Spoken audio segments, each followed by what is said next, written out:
Sleep science, and I chose to study sleep because I've never been a morning person, and I want to know why that was. So, Big Three, we call Big Three in SIP, is a topic, question, and thesis.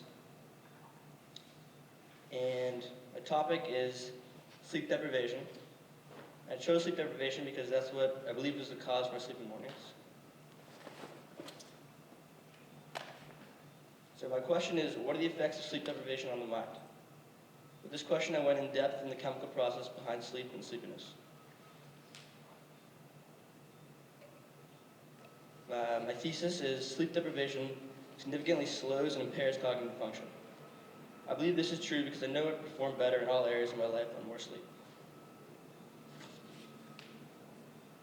So what I propose we should change school start times later by 1 hour.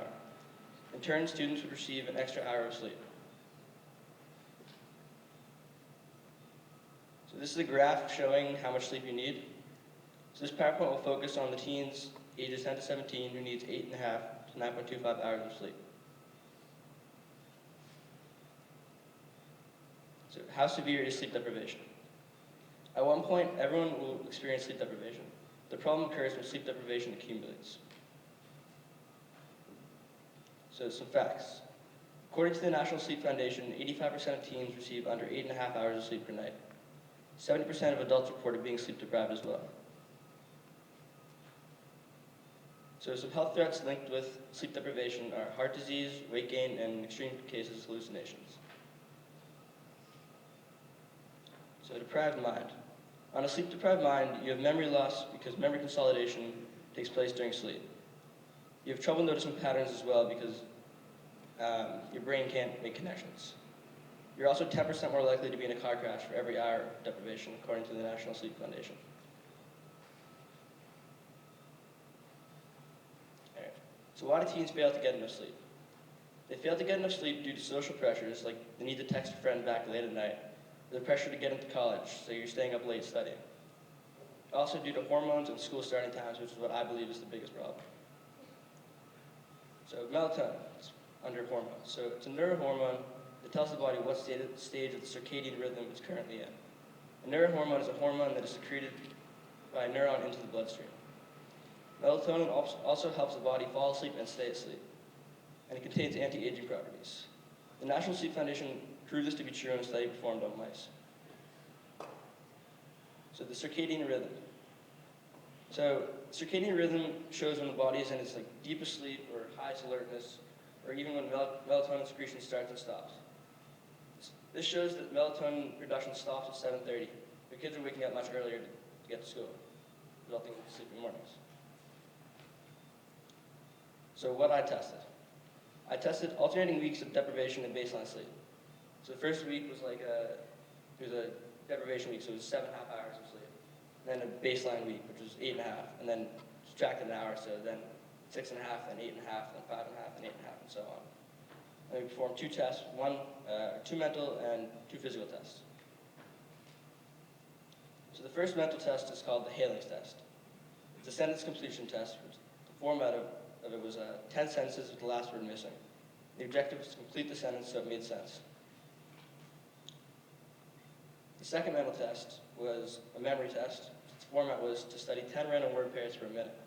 The objective was to remember as many pairs as possible after 5 minutes. Okay. So mental test results. So the Haling's test, as deprivation increased, the time it took to complete the sentences increased as well.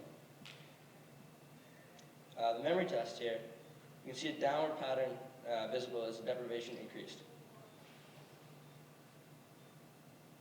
So physical test. So heart rate recovery time test is where the format was 2 1-mile runs, and the first was at a normal pace, and the second was as fast as possible. So what we would do is track the heart rate compared to the number of hours of sleep deprivation.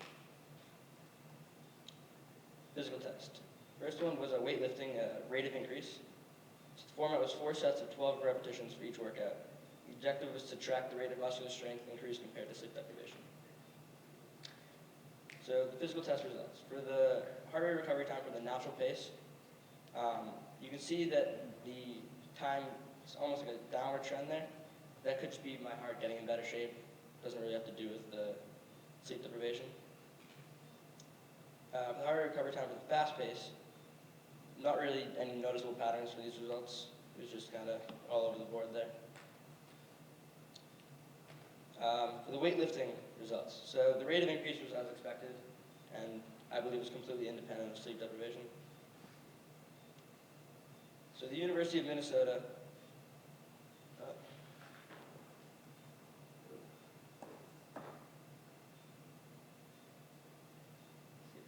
application in the real world. Okay. So school districts in Minnesota changed their start times back by 1 hour due to a study performed by the University of Minnesota.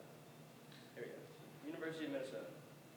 So the research uncovered that 20% of students fell asleep in their first class because their brains were still producing melatonin, the neurohormone that's involved in sleep and wake cycle.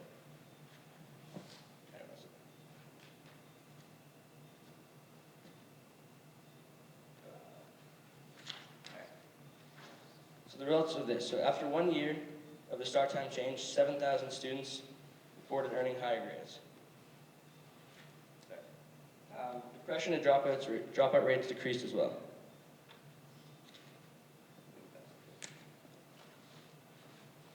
So Boston schools.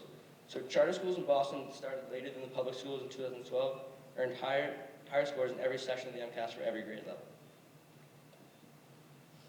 So how could this be? So it could be due to many factors, including the student-teacher ratio or the selective enrollment of these schools. But I believe that it's due to sleep debt.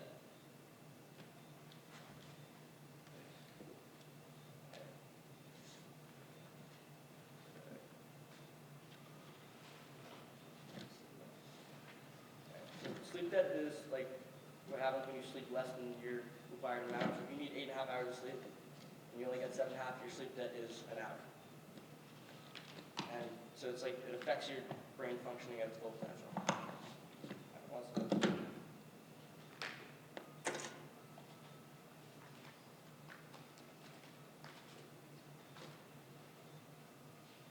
So in Newton schools, you can see the same results as Boston schools.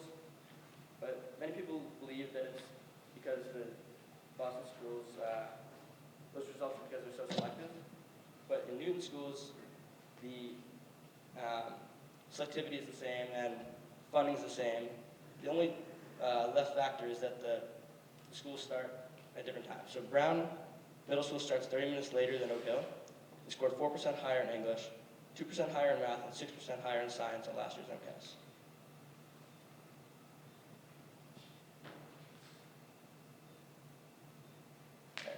So, sleep debt in Newton. So, in 1 week, Oak Hill students have acquired 2.5 hours of sleep debt compared to Brown students.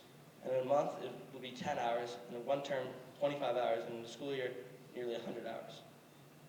So the problem here is that schools start too early. The solution here is just to change school starting times later by an hour.